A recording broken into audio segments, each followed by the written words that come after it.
इस बाहरी दुनिया को देखकर जीवन जीने वाले, अन्य लोगों का अनुकरण करने वाले ना तो जीवन को समझ पाते हैं और ना ही जीवन को जी पाते हैं, क्योंकि अनुकरण करते समय यह हम भूल जाते हैं कि इतने बड़े संसार में हम किस किस का अनुकरण करेंगे। हम औरों को देखकर औरों की तरह बनना चाहते हैं और इस प्रक्रिया में सदैव अपने आप से हम दूर हो जाते हैं। एक बार एक गांव में एक महात्मा गए। उनकी मुलाकात सबसे पहले एक छोटे से बच्चे से हुई। महात्मा जी ने उस छोटे बच्चे से पूछा कि बेटा, तुम आगे चलकर क्या बनना चाहोगे?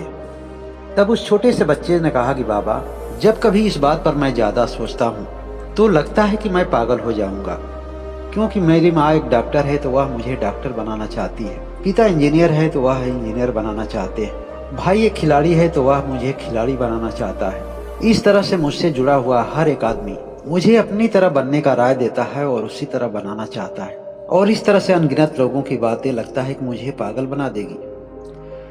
महात्मा जी ने अब तक बहुत सारे बच्चों से मिले थे, लेकिन इतनी समझ भरी बातें किसी में उन्हें नजर नहीं आई। महात्मा जी ने कहा, बेटा तुम कैसी बातें करते हो? कहते हो कि पागल हो जाएंगे, क्या तुम पागल बनना चाहते हो? उस छोटे से बच्चे ने कहा कि नहीं बाबा, मैं पागल तो नहीं बनना चाहता हूँ, लेकिन लगता है कि इस संसार के लोग मुझे पागल बनाकर ही छोड़ेंगे। यह कोई मुझसे नहीं पूछता है कि आखिर तुम क्या बनना चाहते हो, तुम्हें क्या अच्छा लगता है, क्योंकि हर आदमी केवल अपनी ही बात करता है। अगर इतने लोगों की बात मैं मान लिया, इतने लोगों के हाथ में अगर मेरा जीवन चला गया, तो मैं कुछ बन पाऊं या ना बन पाऊं यह निश्चित नहीं है, लेकिन एक बात तो बिल्कुल निश्चित है कि मैं पागल अवश्य बन जाऊंगा। जीवन केवल उसी का सार्थक और सफल हो सकता है जो अपनी अंतरात्मा की आवाज को सुनता हो, जीवन का कोई भी निर्णय लेते समय अपने अंदर की आवाज को प्राथमिकता देता हो। अगर जीवन हमारा है तो अपने जीवन के संबंध में कोई भी निर्णय लेने का अधिकार हम दूसरे को भला क्यों दें? जब आदमी कोई भी निर्णय खुद लेता है, उसमें किसी का हस्तक्षेप नहीं होता है, तो दुखद परिस्थितियों के बावजूद भी वह अपने आप में संतुष्ट रहता है। एक नौजवान एक महात्मा के यहाँ पहुंचा। वहाँ पहुंचे हुए सभी लोग अपनी अपनी समस्याओं को महात्मा के सामने रख रहे थे। उस नौजवान ने भी अपनी समस्या को महात्मा जी के सामने रखते हुए बोला, गुरुदेव, मैं इस समय एक इंजीनियर हूँ, मेरे पास भौतिक सुख के सभी संसाधन मौजूद हैं, इसके बावजूद भी मैं अपने जीवन में उदासी और निराशा छाई रहती है, मैं अंदर से खुश नहीं हूँ। महात्मा जी के कहने पर वह नौजवान, वह कैसे बचपन से बड़ा हुआ, अपने बारे में सब कुछ उन्हें बताया। उसने कहा कि गुरुदेव, मैं अपने जीवन में एक सामान्य जीवन जीना चाहता था, गाँव का रहने वाला था और प्रकृति से मुझे बहुत ही लगाव था। माता पिता और घर के लोगों की अलग अलग उम्मीदें जुड़ी हुई थी।